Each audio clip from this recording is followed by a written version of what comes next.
Hello friends, આજે આપણે બનાવીશું આઠમ અને નોમના પ્રસાદમાંથી સૂકા ચણા। આ ચણા બનાવવા માટે આપણે ડુંગળી કે લસણનો ઉપયોગ નહીં કરીએ તો પણ આ ચણા સ્વાદિષ્ટ લાગે છે। તો ચાલો આપણે સૂકા ચણાની રેસીપી જોઈ લઈએ।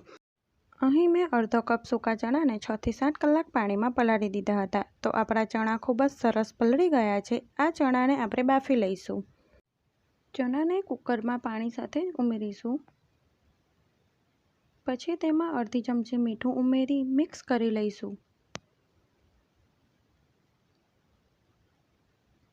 કુકરનું ઢાંકણું બંધ કરી મીડિયમ તાપે 6 થી 7 વિસલ વગાડી લઈશું। ચણા બફાય ત્યાં સુધી ચણામાં નાખવાના મસાલા મિક્સ કરીશું। એક બાઉલમાં 2 ચમચી ધાણા જીરું,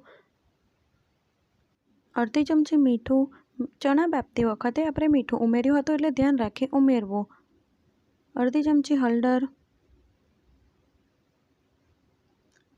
1 ચમચી લાલ મરચું પાવડર, અડધી ચમચી આમચૂર પાવડર। આમચૂર પાવડરની જગ્યાએ તમે લીંબુના રસનો પણ ઉપયોગ કરી શકો છો। 1 ચમચી ગરમ મસાલો નાખીશું। થોડું પાણી નાખી મસાલા મિક્સ કરીશું। તમે કોઈ પણ કોરા શાક બનાવતા હોય ત્યારે આ રીતે મસાલા મિક્સ કરીને ઉમેરવાથી શાકનો ટેસ્ટ સરસ લાગે છે અને મસાલા શાકમાં બરાબર મિક્સ થઈ જાય છે। બધા મસાલા બરાબર મિક્સ થઈ ગયા છે। 6 વિસલ પછી આપણા ચણા ખૂબ જ સરસ બફાઈ ગયા છે। ચણામાંથી વધારાનું પાણી કાઢી લઈશું।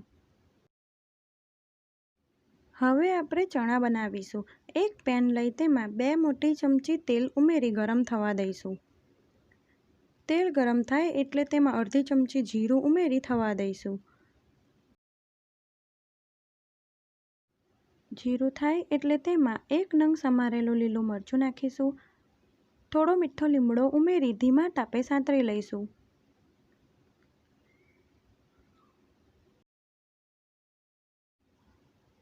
હવે બનાવેલી પેસ્ટ ઉમેરી તેલમાં બરાબર મિક્સ કરી લઈશું।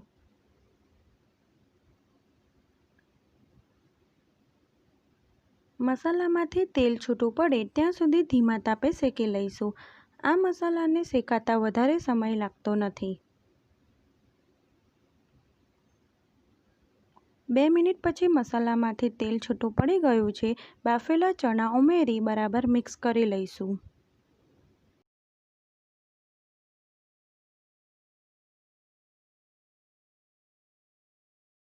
દોઢથી 2 ચમચી જેટલું પાણી ઉમેરી બરાબર મિક્સ કરીશું। ચણાને ઢાંકીને 2 થી 3 મિનિટ ધીમા તાપે થવા દઈશું। 2 થી 3 મિનિટ પછી તમે જોઈ શકો છો ચણામાંથી તેલ છૂટું પડી ગયું છે। ચણા પર મસાલો પણ લાગી ગયો છે। તો તેમાં થોડા લીલા ધાણા નાખી મિક્સ કરી લઈશું। તો આપણા સ્વાદિષ્ટ ચણા બની ગયા છે। ગેસ બંધ કરી ચણાને સર્વ કરી લઈશ। તો આપણું ચણાનું શાક બનીને તૈયાર છે। આ ચણા ખાવામાં ખૂબ જ સ્વાદિષ્ટ લાગે છે। તમે તેને પૂરી સાથે પણ સર્વ કરી શકો છો।